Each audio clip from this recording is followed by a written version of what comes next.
One of my fears after I watched that was how serious it was going to feel for me to begin this message, because I enjoy laughter and run away from things that feel serious.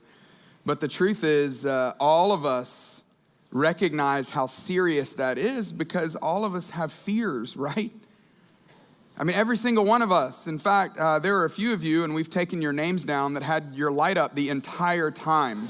And we're going to refer you to a few things that we're doing here to help you. I'm kidding. We have taken your name down, but we're not going to contact you. I do want to also say hello to everybody at Buckhead, Decatur, all of our churches, partner churches even, that are watching today. My name's Clay, and I am the campus pastor at North Point, and it's coincidental, I would say, in some ways, that I am talking about fear while doing one of the things that as humans we hate most, and that is public speaking, right? Because the thought of this being a humiliating moment for me is very scary for you and for me. All of us, though, whether you had your light up the entire time or whether you never had your light up, we all know what it's like to experience fear, right? That's what we're going to be talking about over the next 3 weeks, is this word, fear. And for some of you, the word is real small. You're the person maybe that you had no fear on the back of your truck in high school. Anybody go to school with people like that? I did, lots of them. They're typically the people that we are most afraid of, right? Because if you have no fear, we wonder what's wrong with you. Honestly, there's a medical condition. The more I researched and tried to read about this topic, I bumped into more and more stories of people who literally have an amygdala in their brain that does not produce the emotion that all of us feel when it comes to fear. And you could just imagine the challenges that would cause in life, right? There's a reason why we have fear. Playing in traffic is a bad idea, and fear has kept us from that. Getting that tattoo in high school that you didn't get, aren't you glad you didn't get it? Some of you can think about a relationship that fear kept you out of, and maybe it was a good thing.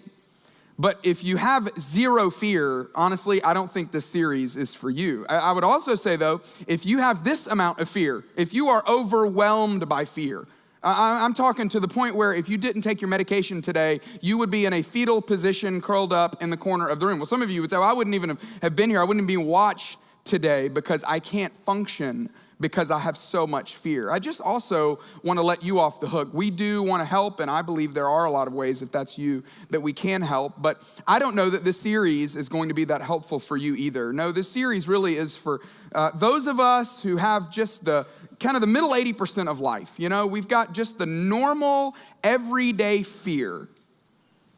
That's who this series is for. And just to frame up this series so you can know exactly where we're going, this is what we're going to talk about today. We're going to talk about the fear of the future. Next week, we're going to talk about this big word, the word anxiety, the perpetual anxiety that's in the present. Because anxiety is the manifestation of fear in our everyday lives, right? And we are more anxious today than we have ever been before. And then the last week, week 3, we're going to talk about our past. We're going to talk about the problem with our past, because as we're going to find out, in order to move forward, some of us need to go back. Yes, all of our fear, I think, the majority of fear is in the future. It's an uncertainty that's in the future, but it's usually caused by something that is unresolved in our past. So those are the 3 weeks that I hope that you'll be a part of this with us. I really do want to encourage a conversation around this topic. But as we get going, as we dive in, I want to just give you here's a baseline definition for fear. I believe that fear it's an emotion. Ultimately, it's an emotion. Fear is a feeling, right? I mean, that's the most fundamental essence of fear, is that it's something that I feel. It's something that I experience. We're experiencing more of this today than we have ever experienced before. Some of it's because of the weather, some of it's because of the way the news works, some of it's because of the way that our government is set up, some of it's because of our ability to be more aware through social media than we've ever been before. But there is more fear today. There is more of an emotion of fear, a feeling of fear than we've ever had before. And it's caused by the belief. It's the belief of something. It's something that we think is true. There is something that I see in the future, believe about the future, am experiencing and thinking about the future that I believe is true. And the belief is this, It's an emotion caused by the belief of looming potential loss. Looming potential loss. That there's something that I can see, something that I believe is out there in my future that is going to cause me harm or pain, that it's a threat and it's creating this emotion in me that makes me feel like I'm going to lose something in the future. But there's a reason why we're talking about this. There's a reason that goes beyond just trying to know more about fear. No, what is the danger in your mind? What's the danger with fear? What's the problem with fear? Why is fear worth talking about? Because fear wants to control us. Fear is a mechanism. It's a thing that wants to have control over us. In fact, if you would, I would love for you to just think about what has fear kept you from doing? Some of you have a dream about your future. You have an idea that you want to try. You have a job you want to pursue. You have a relationship you want to pursue. Something that you would like to try, but fear has kept you from trying it because it has kept you from something. That's what fear does. And yes, fear has kept us from maybe causing harm to ourselves, but fear has also limited our ability to experience life because it's kept us from things. Fear has also, though, caused us to do some things that we regret as well, right? In fact, most people that feel smothered by someone, you feel smothered by that person because fear is driving them. If you feel micromanaged, or if you feel like someone is not making themselves available to you, that they're isolated, they've withdrawn themselves, and perhaps it's fear that has caused them to do that. But the same thing could be said of you and I, that we have done things that we wish we hadn't done, that we wish we didn't do. And it was motivated by this controlling thing inside of us called fear. I would imagine that there are people listening today, and you're done with fear. You're over fear. You're sick of fear. You're so tired of it keeping you from life and causing you to treat people, behave in ways that you wish you wouldn't. And then there's others of you that the low hum of fear has just gotten to be so common. It's kind of like the air conditioning running in a room. You've tuned it out. You don't even hear it because you've learned to cope with it. You've learned to deal with it. And maybe today is a day for you to wake up and go, hey, what has this fear kept me from? What has it caused me to do? And how can I begin to overcome this fear? I believe there's a lot of potential in this series. Not because of my ability to communicate. No, I feel wildly insecure about being able to communicate this idea. But I believe there's potential in every single seat that we're sitting in. Every single person has the opportunity in front of us to overcome fear in such a way that it's not the thing that controls you. I believe that there is a version of you that is more fearless. And I hope that through the next couple of weeks that we can find that together. Here's one of the fundamental things that I hope that we can all agree on is that understanding fear is the first step to overcoming fear. That in order for us to get over fear, we've got to get underneath fear. We have to ask the tough questions of why is this here? Why is this causing me to behave this way? In order for us to get past it, we have to get behind it. In order for us to move past it, we have to understand more about it. So there is something about logically understanding it that I think can help us move past it. So what I want to do is I want to just give you just a little chart that is to me, it's a logical way to think through a very emotional issue. And so I hesitated because I thought, you know what?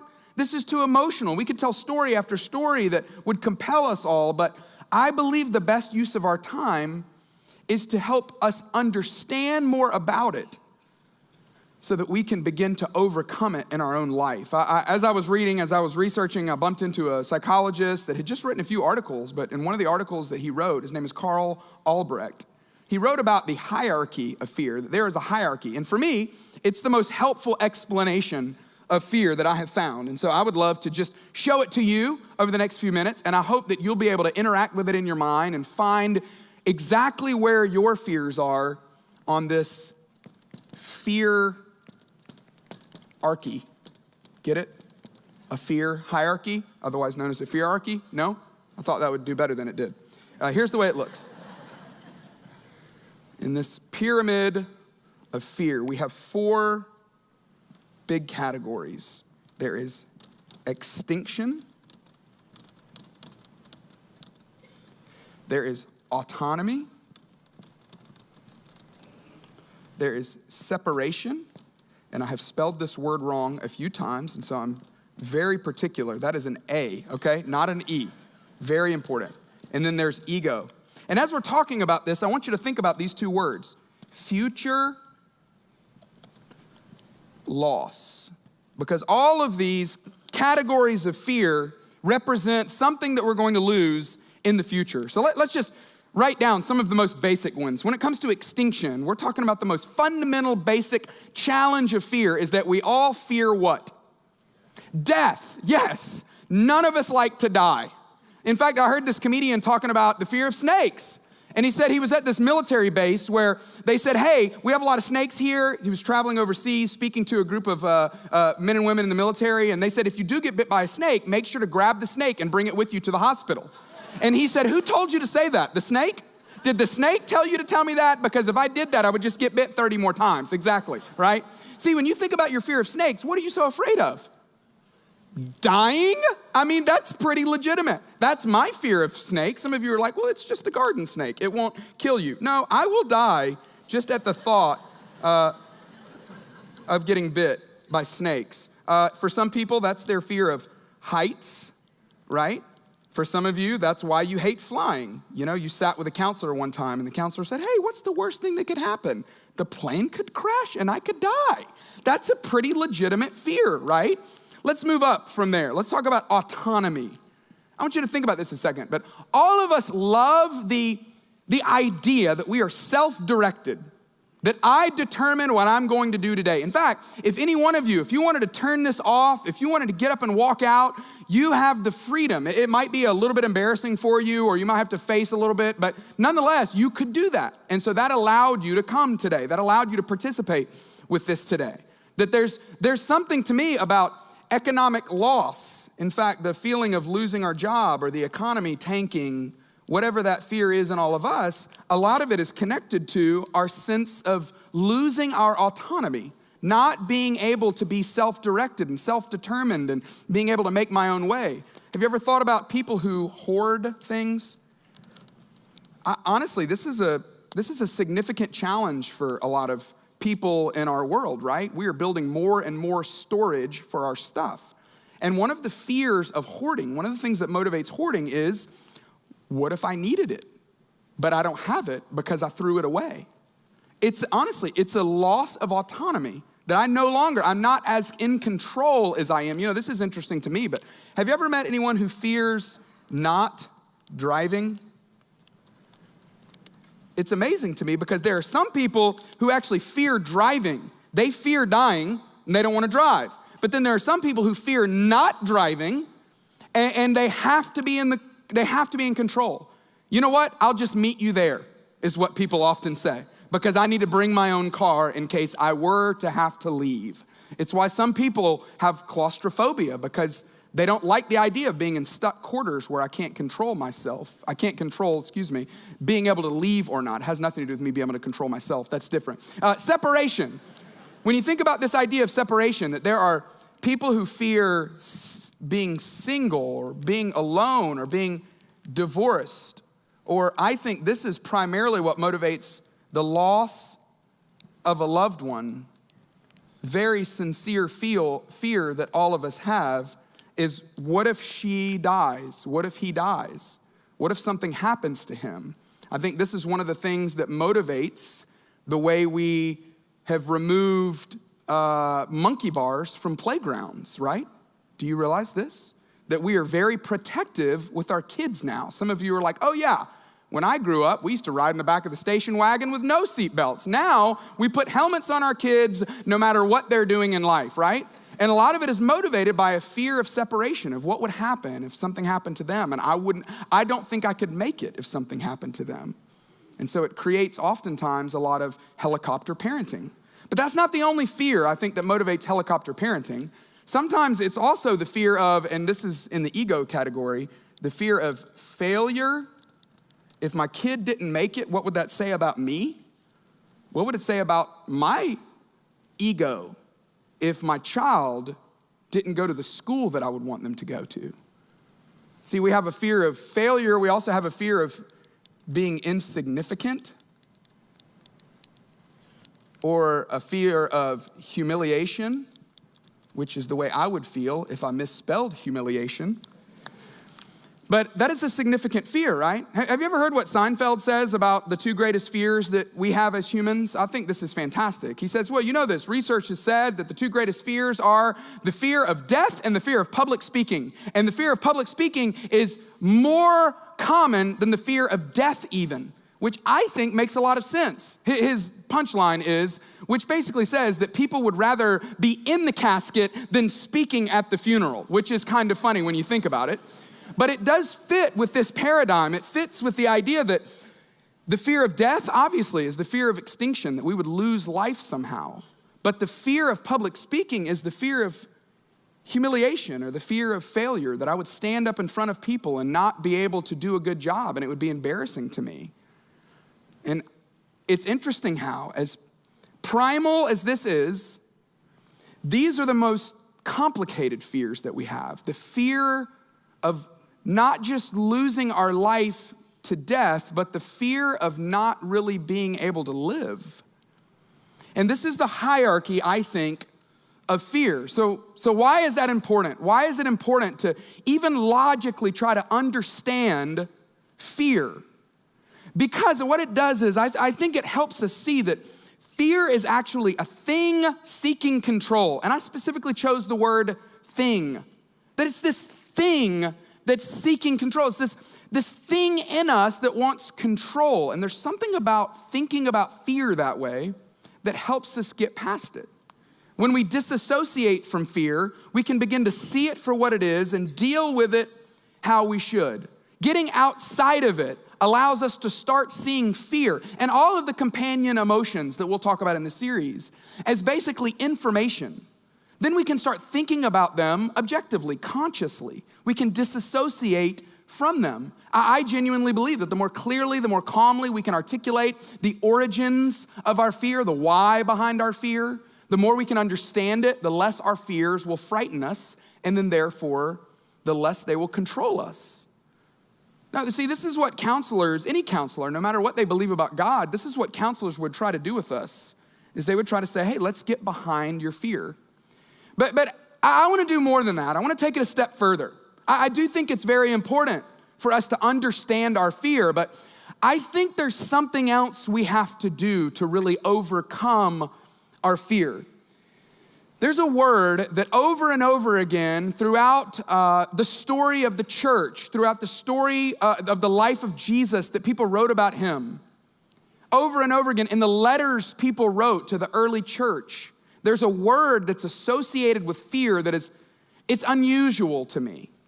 It's strikingly odd to me. See, if these are all fears right here, I want to talk about a word that is associated with fear that is not something you and I naturally think about when it comes to fear. It's the word love. See, when you think about what would you tell someone about overcoming their fears? Well, you would try to help them understand it. You try to help them play it out. And then you try to help them find courage or bravery to get over their fear. But see, I don't believe that's enough. I believe there's something powerful that can happen when we can understand fear, but also when we can understand this particular kind of love that our Creator has for us. That's what I want to talk about for the remaining moments we have together. There's a guy named John who followed very closely after Jesus. He was one of the 12 disciples. He's known as one of the apostles. He wrote an account of Jesus' life that we call John. He called himself the one whom Jesus loved. That's how he referred to himself. In his letter to other Christians, we've got a few of them, but in the first one, which we call 1 John, very dynamic, creative meeting that they had to name that book, letter, he wrote this about fear. I find this fascinating, but listen to what he said in 1 John 4, verse 18. He said, there is no fear in love. He says, as you're thinking about the love that God has for us, there is no fear in this kind of love. He says, but, I want to take it a step further. Perfect love actually drives out all fear. He says, there's no fear in love, but this perfect kind of, only God kind of love, completely unconditional, not based on our performance, not based on what we've done, but simply and purely based on who we are. This kind of love actually casts out. It expels fear. It drives it out. In a sense, you can think about the fact that it takes up so much space that there's no more room for fear. It's not that fear doesn't exist anymore. Of course it exists, but the love expands so greatly that there's no more room for the fear. It's as if John is saying that God's love is fear repellent. God's love is what we use to actually repel fear. That understanding fear is important, but understanding God's love is even more important. And then a man named Paul, a couple of dozen years after he made this significant change in his life, he wrote something very illustrative about this love. He said, hey, I want to explain to you this love. And this was not this poetic, artistic guy. This guy was kind of a rough guy. He was one of the pioneers of the church, and he had experienced all kinds of challenges. Because of what he believed about Jesus, he had been whipped, beaten, imprisoned. He'd been chained for days and days, months and months. He had been put on trial numerous times. He had been falsely accused of things. He had been shipwrecked in order for him to try to help explain Jesus' love to more people. And then toward the very end of his life, at the very end of the story of the first church that we find in Acts, there's this scene where the Apostle Paul is setting up a campfire. They had been shipwrecked. They had landed on this island, and he's setting up a campfire. And as he's moving some wood to put it on the fire, you know what happens? A snake jumps up out of the wood and bites him.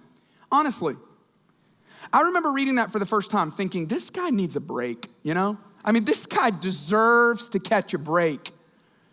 So he knew what it meant to have a lot of trouble. He knew what it meant to have a lot of fear. He knew what it meant to be scared to death, but he did not allow these fears to control him. No, he found a more powerful agent than the fear. And so he wrote about it in Romans 8. Here's the verses that I just want to read you, a couple of them. Look at what he says. He says, who shall separate us from the love of Christ? Very simple question. He says, listen, I'm telling you, God's love through Jesus, God's love as seen through Jesus, what he did on the cross and his resurrection from the dead, it was so powerful that it makes me wonder what actually could separate us from the love of Jesus. And then he lists a bunch of stuff. He says, should trouble, should hardship, should persecution, should famine, should nakedness or danger, should any of these? And he continues. He says, no, you know what? As it is written, and he draws something from the past. He says, remember when it was written that for your sake we face death all day long, that we are considered as sheep to be slaughtered? He says, we've risked our life for you. We've overcome death to help you see how great this love is. So what is it that could separate us from this love? Rhetorical question, but in a sense, he says there's nothing. This love is so powerful that there is no fear that could overcome it. Being overwhelmed by God's love is how you overcome fear. He says, no, in all these things, and I love this language, we are more than conquerors through him who loved us. We are more than conquerors. And I just want to tell you that today. From those of you who You've been spending sleepless nights worried about something. There's something in the future that you've been fixated on that has been causing fear inside of you. I'm not going to sit here and tell you that your fear is not legitimate, because it is. But what I believe is that you can become more than a conqueror. You can actually be a person that can overcome your fear, yes, by understanding it, but even more than that, by being overwhelmed with the love that God has for us. Let me put it this way. I want to give you some statements about how powerful this love is. Let me specifically give you statements that you can hang on to, that you can latch on to as you start to identify, where does your fear lie?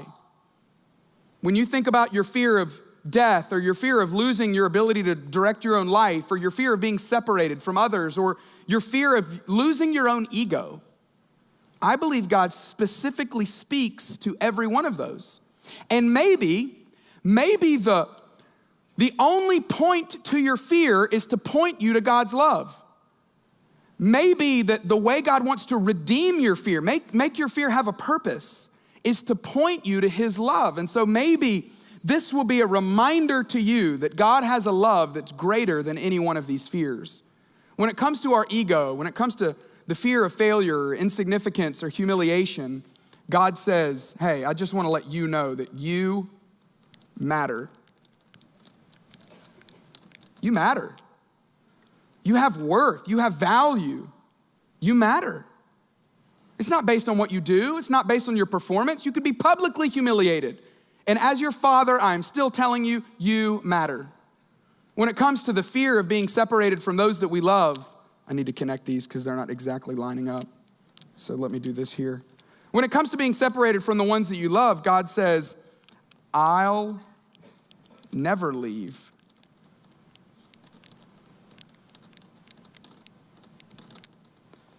You may have just recently gone through a divorce. God says, I just want to let you know, I'll never file for divorce. I don't care how bad your behavior is. I don't care how crazy your choices are. I will never, ever leave you. If you're single and you're worried about whether or not you have a future just living alone for the rest of your life, God says, you know what? I can't promise you companionship in the future, but I can promise you my companionship. And I'll never leave you. I will never forsake you. I will always be with you. Even if you lost the one you loved, you will never lose the one that loves you most. That's how powerful God's love is. When it comes to our autonomy, this is kind of hilarious. What I wanted to write is you're not really in control at all. That's the truth, is that you're not in control, you know? I mean, you have a fear of not driving because you feel like you need to drive so that you can be in control. You might be in control of your vehicle, but we all know this to be true, that you're not in control of the thousands of other loony bins that are operating their motor vehicle, right?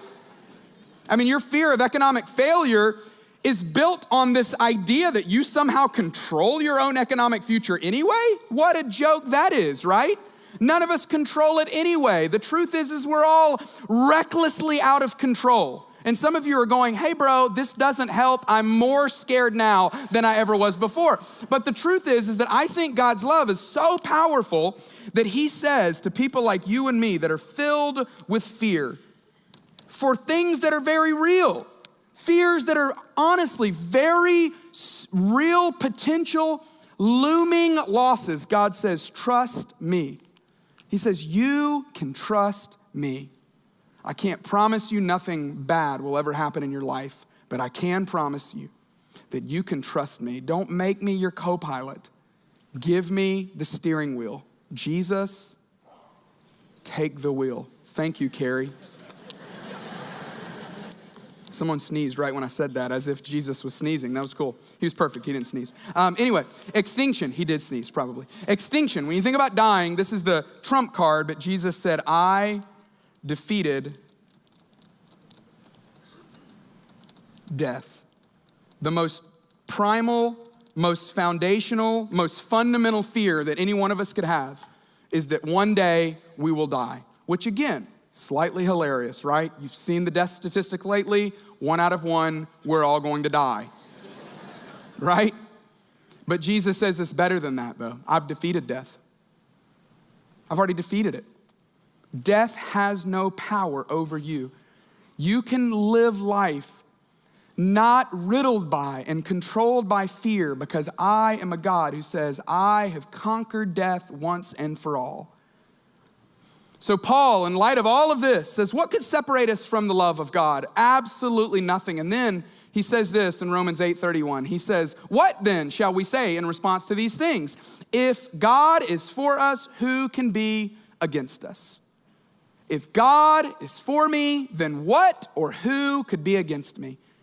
Fear has no reign as long as God's love is reigning in my life. As long as God's love is what's taking up all the space, fear has no room to occupy.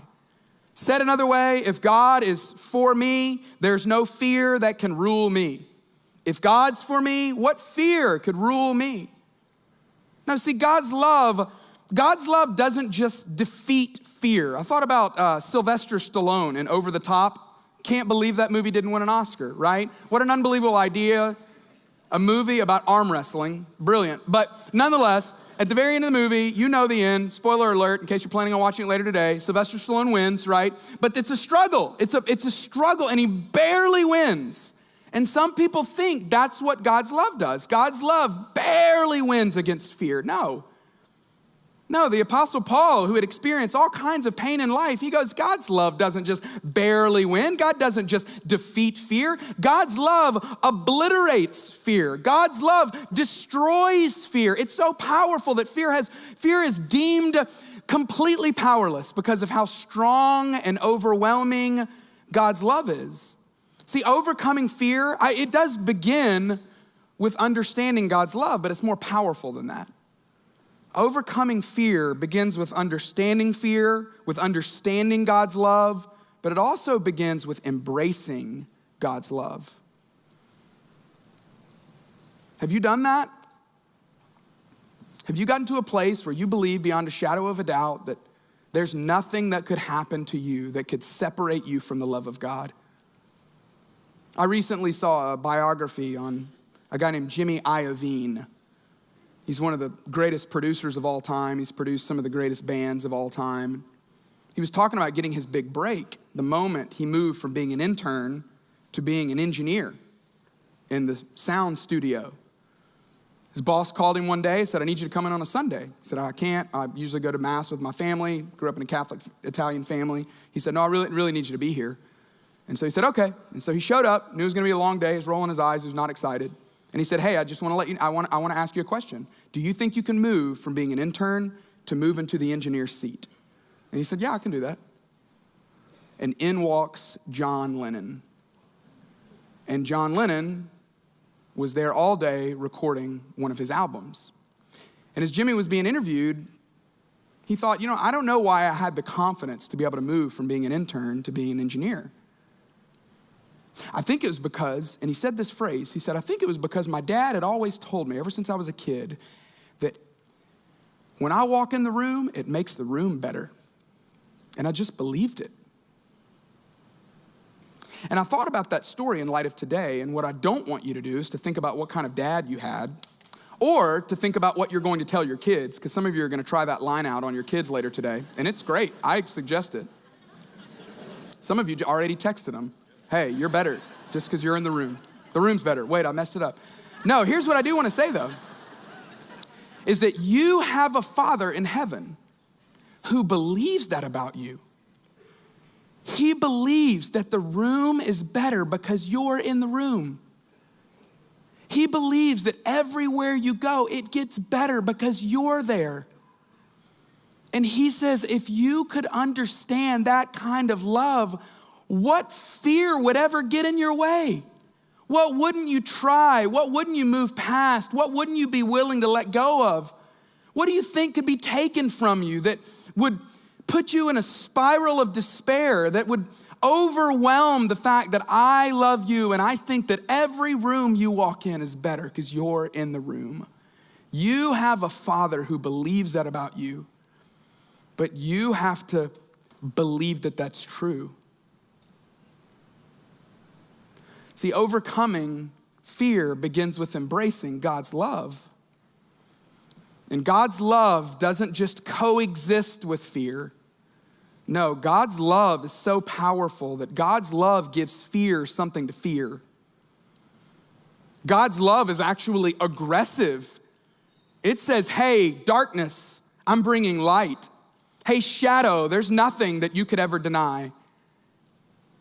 Hey, fear, there's a love that's so powerful that you will never, ever win. And you can believe that today. Will your whole life change? No, probably not. But you don't have to be overcome by your fear. You don't have to be controlled by your fear. I've asked our team to lead us in this song that is just one of the most emphatic, declarative statements about the power of the love of God as expressed through Jesus. It says, you make the darkness tremble, Jesus. That's how powerful your name is, that you silence fear, that your name is a light, that even the shadows can't deny, that there's never anything or anyone that could overcome or overwhelm you. And today I just want to invite you maybe to sing it out, maybe to stand up, maybe to put your hands in the air, maybe to just sit in your seat and just receive it. I don't know, but I just know that your ability to overcome fear will be determined by how overwhelmed you are with God's love. And you have a Father in heaven that thinks the room is better because you're in the room. Heavenly Father, I pray that for some people, God, that would be life-changing. God, all of us are crippled, paralyzed, motivated, moved by fear too often and too much. And God, I know for me, I'm tired of it. I'm tired of living based on the fear of rejection or the fear of not being accepted or the fear of not making it or not measuring up or not having any worth. God, I pray that today that we would at least have a moment where we are consumed with the idea that you love us and there's nothing that could get in our way. There is not a mountain that's too high. There's not a fear that's too big that could take up space in our life once your love invades. God, we thank you that your love is so powerful that you give fear something to fear. God, we're not the ones that should fear. Fear is the one that should be afraid because of how powerful your love is. Thank you for Jesus, the greatest explanation, declaration, the greatest picture of your love that we will ever experience. And I pray that today, on a personal level, that we would experience your love that's life-changing. And we pray all of this in his name. Amen.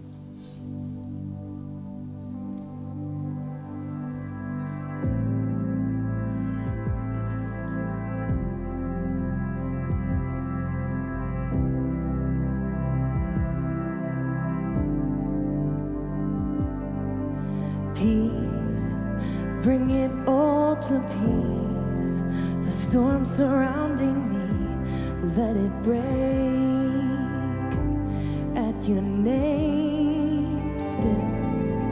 Call the sea to still, the rage in me to still every wave at your name. Jesus, Jesus, you make the darkness tremble. Jesus, Jesus, you silence fear.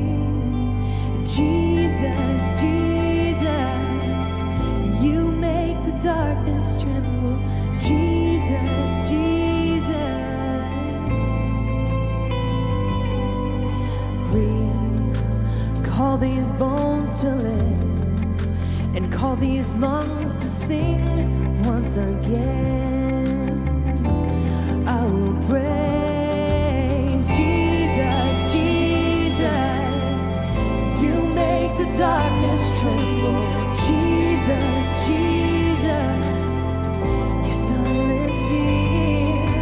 Jesus, Jesus, you make the darkness tremble.